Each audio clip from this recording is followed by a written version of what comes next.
Papa, have faith. One day Sister Oluchi will pick your call. Do you know how many times your father has come here to borrow money from me? He should have told me. And what would you have done about it? It's like that thing you smoke has given you a permanent scar in your brain. My friend, just make sure you pack your things before tomorrow morning. Why am I packing? Because I'm going to Lagos tomorrow. If you're going to Lagos tomorrow, why am I the one packing? Always never far from me, even though sometimes your promises never fail to. That's wow. You don't tell us this guy's abusing. I don't know say she's abusing. Hey, tell me say that person who did that stage. Now old woman was not picking body. I'm forced to make the most painful decision of my life. Our Ihunanya is going to do great things. Oluchi, you know, come, but Oluchi. How are you planning on telling Ihunanya the truth? What have you done with my baby? It's none of your business. Oluchi! Oluchi!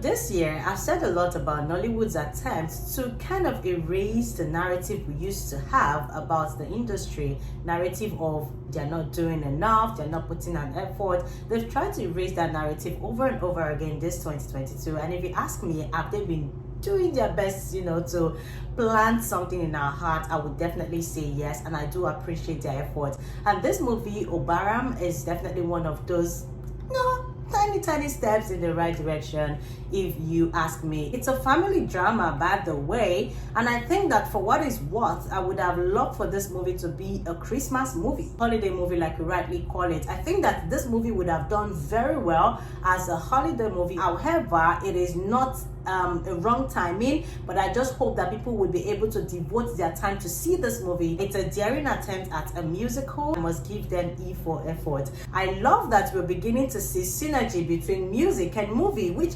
that I am all up for. I mean, our movie industry is doing well, our music industry is doing well. Having the synergy would only help us get to the height we want to attain. One of the things that excite me about this movie is the fact that I get to see Onyeka Onwenu and Nkem Owo in the same movie yet again. If you are a lover of Nollywood, you would know that there is a deliberate way these two always feature in movie, even from way back from Conspiracy, where we had Onyeka Onwenu, the Oh You and I Will Live as One. Yes, Lion's Heart by Genevieve Onanji also had Onyeka Onwenu and Nkem Owo in that movie. And then now we also have another Onyeka Onwenu and Nkem Owo movie. Kayode Kasum, again, I say is very daring, and I think that it was able to use its creativity to dish out some of the things we needed to see. And I'm sure you can't wait to hear what I have to say. Let go.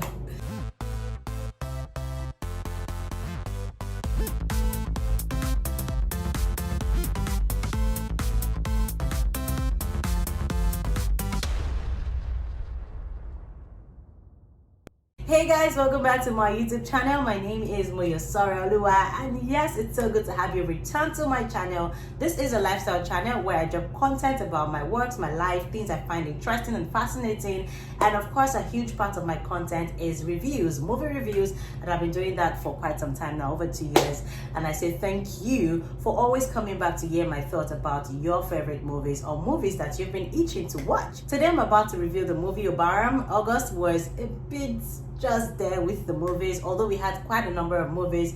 In August, I was able to only catch up with a few, AU, and I'm supposed to have released the review for the movie, the setup, but hey, it's been a lot in the month of August, but I promise not to miss any movie this September. We have a lot lined up. We have Symphony, which is premiering tomorrow. I'm going to be at the premiere. We have The King Woman, Viola Davis. I'm so happy about this one. It's also premiering on the 11th of September. We have as well Brotherhood, which is premiering on the 16th of September. I'm going to be at almost all of this premiere, so trust me when I say that I will not fold your hand this September. So let's quickly get to the review of the movie Obaram. I'm definitely not going to drop spoilers. I try as much as possible. I just give you synopsis, tell you about the casting, the directing, and the production, what worked and what did not work, basically, okay? And I leave you to be the judge, even as I give a final rating of the movie myself, and then I just open up the comment section for you to tell me whether you agree with me or not. Of course, I don't know everything, I don't know it all, it's not about me, it's just what I think, and I only can hope that we think alike, okay? And if we don't, I'm open to your criticism, but make sure that you do it the right way, even as I try as much as possible to hold my lips, right, and not say too much when I'm reviewing some of these movies, because I know the kind of work that these people put into their movies. That said, okay, I think that's a cover. That said, let's quickly get on to the review.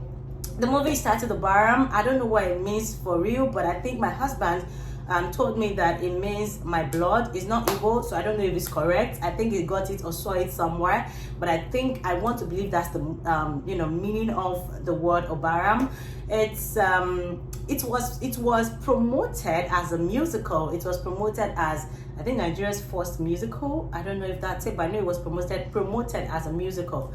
And while I was doing a lot of analysis online, I saw a lot of people say, oh no, you can't say it's a musical, or no, there is a musical ahead of you, or there is some, there's been a lot of questions regarding that status, whether or not this movie is a musical. So I think I'm going to start from there before I go to anything at all. It is true that we've had so many movies in Nollywood where music is involved. As a matter of fact, I love that we're beginning to see synergy between music and movie, which you know that I am all up for. I always talk about the need for more soundtracks, the need for introduction of real-time movies, because I mean, our movie industry is doing well, our music industry is doing well. Having the synergy would only help us get to the height we want to attain, and I'm all up for that. So I totally love the synergy that we're currently experiencing with movies and music. However, the fact that you have someone who is trying to be a musician, I mean, the fact that a movie is about someone who is trying to be a musician or push a music career does not make that movie a musical. Are you guys listening? Yes. So there are times when a story is about someone who is fighting for their music career. There are times when a story is about someone who is trying to be a celebrity, music star, right? Because the story is about that doesn't make the movie a musical, or because the story is an adaptation of the life of a musician doesn't make the movie a musical, right? That's a biopic. In the case of Anila is a biopic. It's not a musical. I don't know if you understand what I'm saying, right? It's a biopic. It's a story of someone brought into life in a movie, and of course you expect music to be part of it because it's a story of a musician. That's a biopic. That's the genre that kind of movie is categorized under. We've had new movies like Lara and the Beats, which also was about someone was trying to be a music star, fight for a music career. Is that a musical? Well, double-edged sword, but maybe it's a 50% tilt towards it being a musical, because I think there were some music used to tell the story, or music used in different scenes, right? So instead of expressing what I feel in words, I'm using music. That's what makes a musical. So now let's come to what we are talking about. Is Obaram a musical? I totally agree, it's a musical, because it's not just the story of someone who is trying to push a music career. It's not just the story of someone who is in a music band. It's not just the story of someone who has family background or music background, in line with her family. It's a musical because some parts where I'm supposed to talk, I am using music to express myself. And there was a major scene like that in the movie, and that's why I feel like I can agree that Obaram is a musical in line with Sound of Music, where this lady was trying to express how she feels at a particular time, and then she runs to the field and starts singing. That is a musical. That's what you call a musical, when instead of using words, you are using music, and it also shapes part of the narrative in the movie. So it's a musical that way. The same way we can't say, what's this movie that is it Your Excellency? I can't remember Chief Daddy, right? The same way you can't call Chief Daddy a musical because Falz was trying to become a music star in it, or maybe they sang 1 or 2 songs. That's not a musical. So I think I just really wanted, I have stayed on this point for so long, Jesus. I just really wanted to point that out because I saw a lot of people dragging that online, but I think that you might have an idea of what musicals are from my explanation. So yes, Obaram, is it a musical? I agree to some 70%. Okay, was the music good? That story for another day. But let's talk about the story for a bit. Obaram is a story of a young lady who has a troubled background. It's more of someone who is trying to make a difference.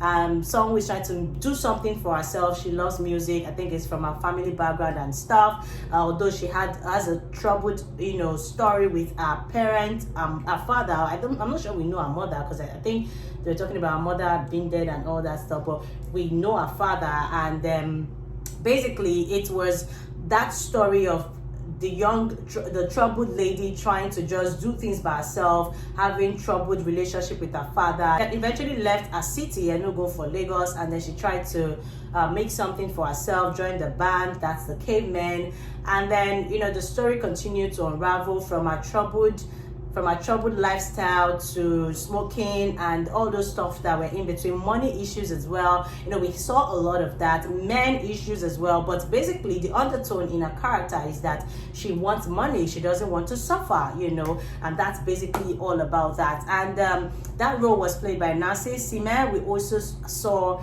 this by very star girl, witty girl, Darasimi Nadi. And Darasimi played, we're made to believe, played Nasi's younger sister in the movie, but later on the story unraveled, and it turned out that Nasi is actually her mother instead of the sister picture that we saw, or that we were introduced to along the line. There was Okanlawon, who is Nasi's father. We also had Okanlawon, legendary Okanlawon, who is Nasi's auntie. There was Nina Lowo, who played the role, I can't remember his name, I think Shegun or something, but basically he was his usual self, the Tautish, Yoruba-ish character who had a thing with Nancy. And then we also had Deyemi Okanlawon, who also had a thing with Nancy.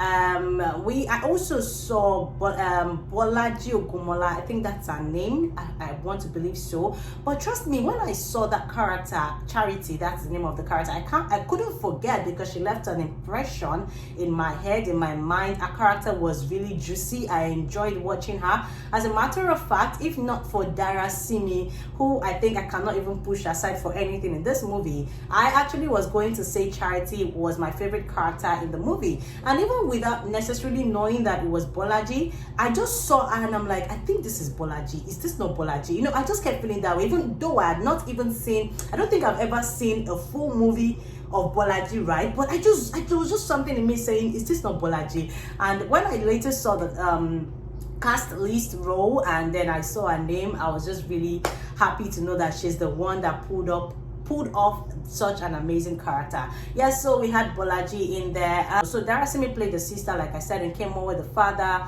Okanlawon, the auntie. Bolaji played the girlfriend of the person who was housing, or should I say landlord, to Nasi in Lagos. And Nasi left Deyemi for Nina Lowo, but that did not end well eventually, and then there was a paternity situation going on between them. The Cavemen, of course, were in the movie. There's this man, something King, I think that's his name. I remember that I met him at the premiere of Ileowo. He was in Ileowo. It was in Ileowo. I think he introduced himself as something King. I can't remember his name now, but it was also in the band, Nasi's band, and there was Sydney as well in the band. So that's the entirety of the cast. We're just introduced to Nasi's troubles, the band situation, Cavemen and Nasi's connection, Nasi's men situation, Nasi family situation. I don't think I want to say more than that, as long as the story is concerned, so that I will not throw in spoilers. But the directing, the production, of course, this is a Kayode Kasum movie. I think Kayode Kasum usually will work with, I think, Miss Education and Daft Cole.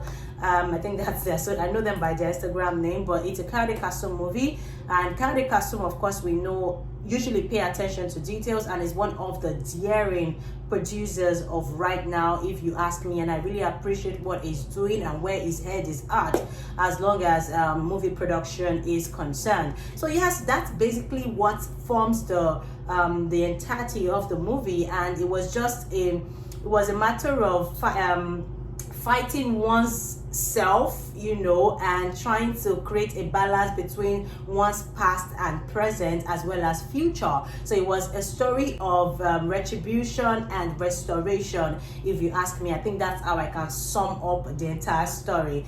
Let me talk about some of the lessons from this story before I get on to other things. I think I really like that the story drew me in for a lot of reasons, because it was talking about motherhood at some point and the choices people have to make, and the fact that because someone births you does not necessarily mean that they would be the one to be there for you in line with parental upbringing. However, they do have a choice on whether or not they want to be in your life afterwards, or whether or not they want to make retribution in line with some of the things they might have done in the past. And that was the case for Nancy, who later on had to find herself or find a way into the life of Darasimi, who is you guys get it. So yeah, I think I liked that about the story. It's a family drama, by the way, and I think that for what it's worth, I would have loved for this movie to be a Christmas movie, or Christmas movie or holiday movie, like you rightly call it. I think that this movie would have done very well as a holiday movie or Christmas movie rather than this time that it was released. However, it is not a wrong timing, but I just hope that people will be able to devote their time to see this movie, because it's actually a movie that anyone can see. Your child, yourself, teenage, toddler. It's a simple movie. Okay, well, there were some scenes, but I think that it's actually it's a family-friendly movie. One of the things that excite me about this movie is the fact that I get to see Onyeka Onwenu and Nkem Owo in the same movie yet again. If you are a lover of Nollywood, you would know that there is a deliberate way these two always feature in movie, even from way back from Conspiracy, where we had Onyeka Onwenu, the "Oh, you and I will live as one." Yes, we had Onyeka Onwenu and Nkem Owo in that movie.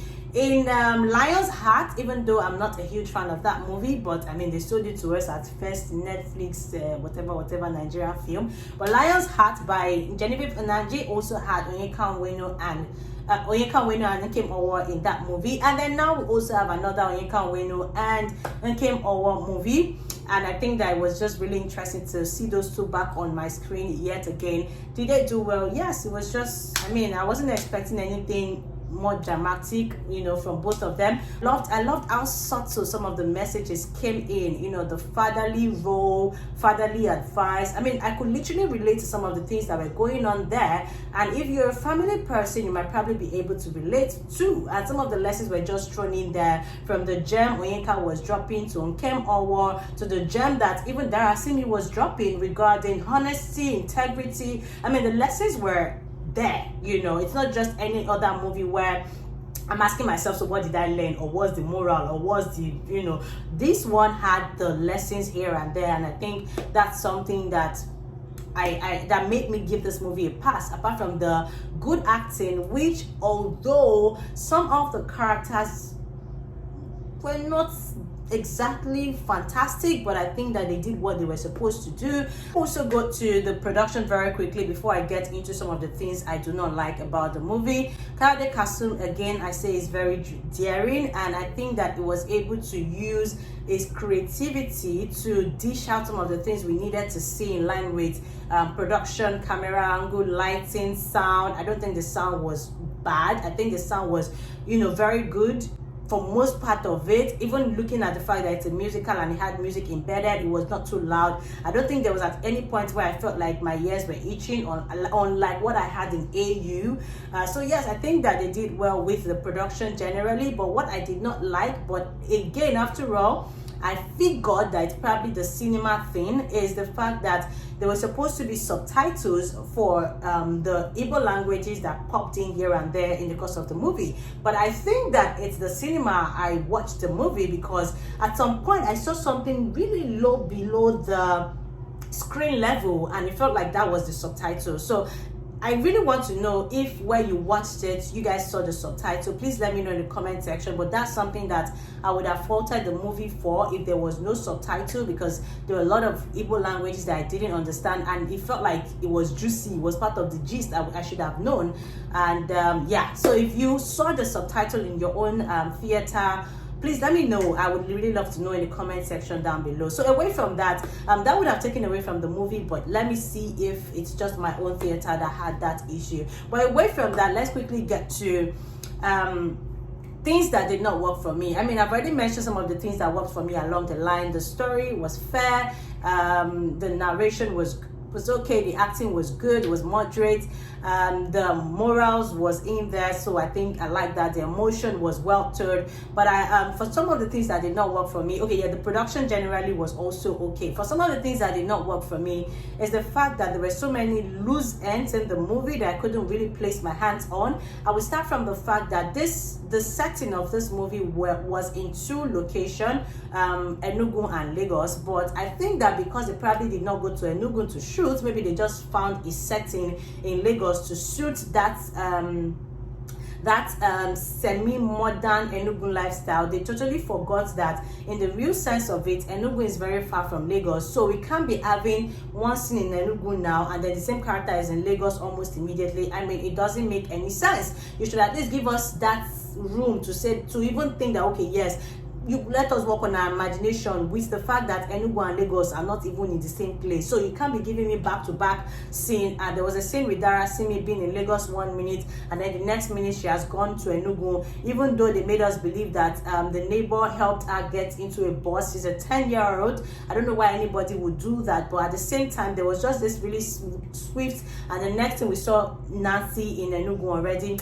Well, anyway, that didn't make sense for the most part of it, and it just really made me some kind of way. The same way we saw Deyemi in Lagos 1 minute, the next minute he has gone to Enugu to look for Darasimi. So I don't think I really enjoyed that. So another thing that is definitely worthy of note in the movie is that there were a couple of exaggerated emotion. I mean, there was a part where Deyemi and Nancy were having a conversation, and Deyemi was crying and talking about his family and all that, and you know, the Yoruba girl in me felt like, you know, like, why are you crying? So I felt like that particular Deyemi moment was exaggerated. I know that Deyemi is a flexible actor that can show us different sides of him, but I felt like that was really exaggerated, and I just didn't like that it was crying. Like, why are you crying? You don't want, so why are you crying? So that was exaggerated, and I didn't like it. A couple of things that I would have thought was exaggerated as well would maybe be how the Cavemen and Sydney were trying to play their own part, but I tried to just overlook, because at the end of the day they are not exactly actors. So I'm just like, okay, let me just let it go. The part where they were looking for Darasimi also after Nina Lowo's scene was also very exaggerated, and there were torchlights everywhere. I saw people even just standing and just holding torch. Meanwhile, the intention should have been that they are moving around. I don't know, but that scene also was exaggerated, and there were a lot of things I didn't like there, even though I understood what they were trying to do.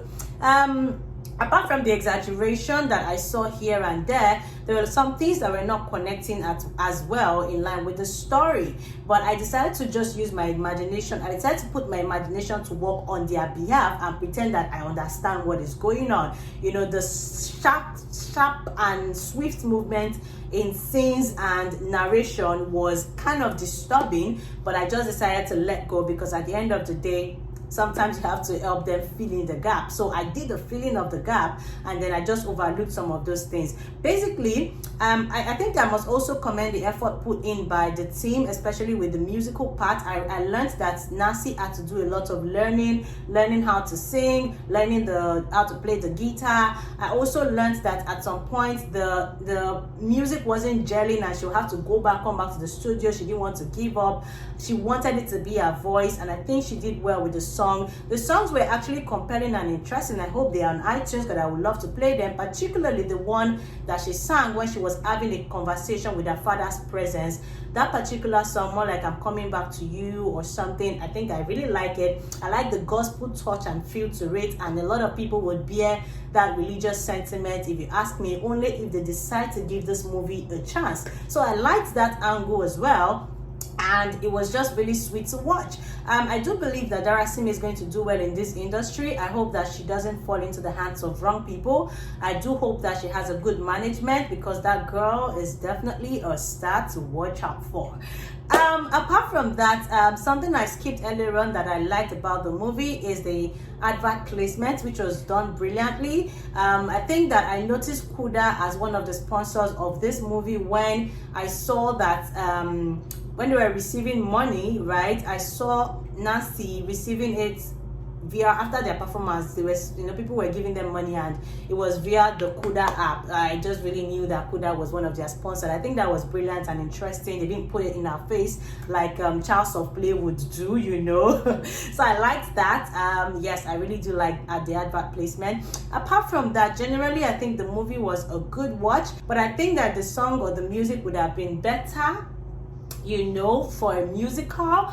But I would also pitch it on maybe the characters that were used. I mean, you can't drill Nancy than what she already is, or what she was able to give us music-wise. She's not a music person, but the fact that she was able to pull this off to a considerable fair rate, I think it's okay for me. So yes, I would have expected more music, or maybe sweeter music. I don't know what it is, but I think that it was fair enough to watch what we watched at the end of the day. So yeah, this is generally my view of this movie, and again I say E for effort.